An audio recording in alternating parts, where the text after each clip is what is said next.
Olá, pessoal! Nós sabemos que as substâncias químicas interagem umas com as outras, formando novas substâncias em reações que nós chamamos de reações químicas. Eu vou, nessa aula, classificar 4 reações mais simples que vocês vão identificar aí ao longo dos estudos de vocês. A primeira reação é a reação de síntese, que vocês também vão encontrar aí nos livros como reação de adição.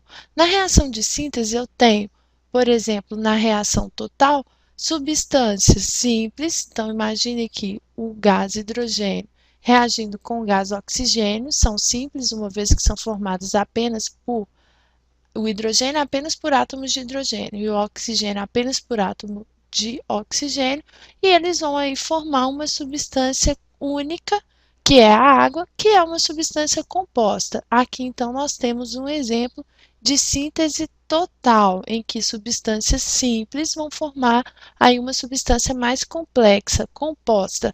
E tem também o exemplo da síntese parcial.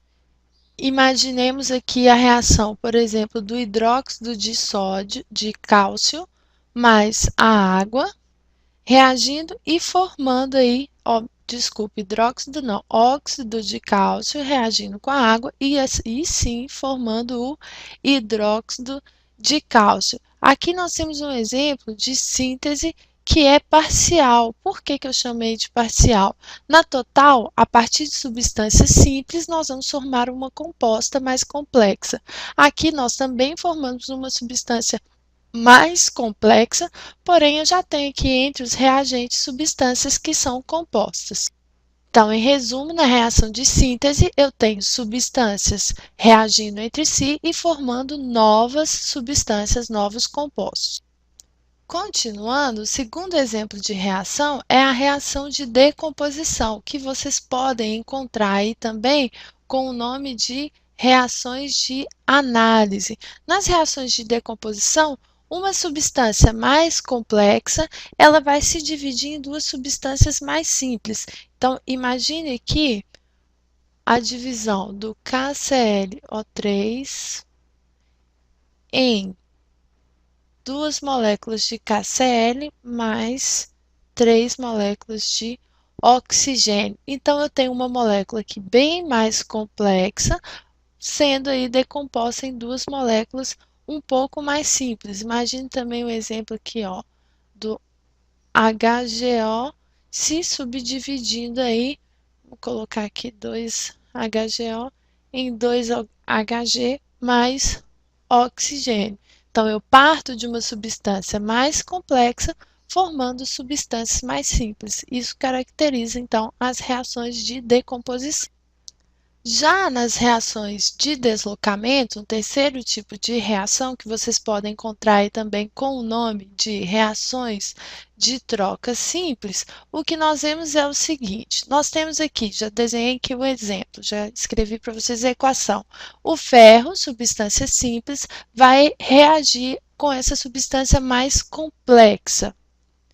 Nessa reação vai haver troca aqui do cátion, essa substância aqui tem o cátion Cu, que é um cátion bivalente, cobre mais 2, e a partir da reação, quando essas substâncias reagirem, o SO4, o íon SO4 menos 2, ele vai estar ligado aí ao cátion mais 2 do ferro, liberando o cobre como substância simples. Então, tá vendo que houve uma troca do par aqui, da espécie que faz o par com SO4, então por isso nós chamamos de troca simples. O que eu quero que vocês observem é que nas reações de deslocamento sempre há alterações dos números de NOx das espécies que estão participando da reação, exceto aqui do SO4, que é menos 2 e permanece depois menos 2. Ou seja, toda reação de deslocamento também é uma reação de oxirredução,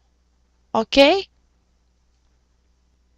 E para terminar, nós temos aqui a reação de dupla troca, que acontece da seguinte forma: nós temos aqui duas substâncias, vocês podem ver o cátion Na ligado ao Cl- e o Ag ligado ao NO3-. E depois da reação, o Ag vai estar agora ligado ao Cl e o Na, o sódio, vai estar ligado aí ao NO3. Então, houve aí uma dupla troca nos pares das espécies.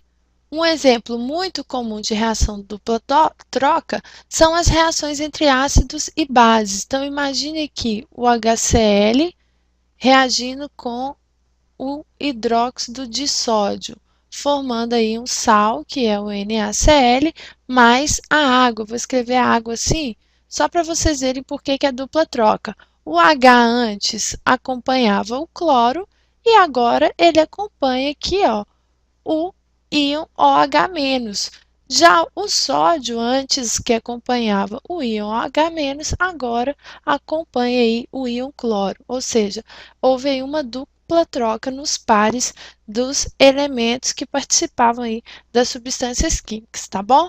Eu espero que vocês tenham compreendido. Se tiverem dúvida, assistam aí a outras aulas no nosso site e também enviem as dúvidas para nós.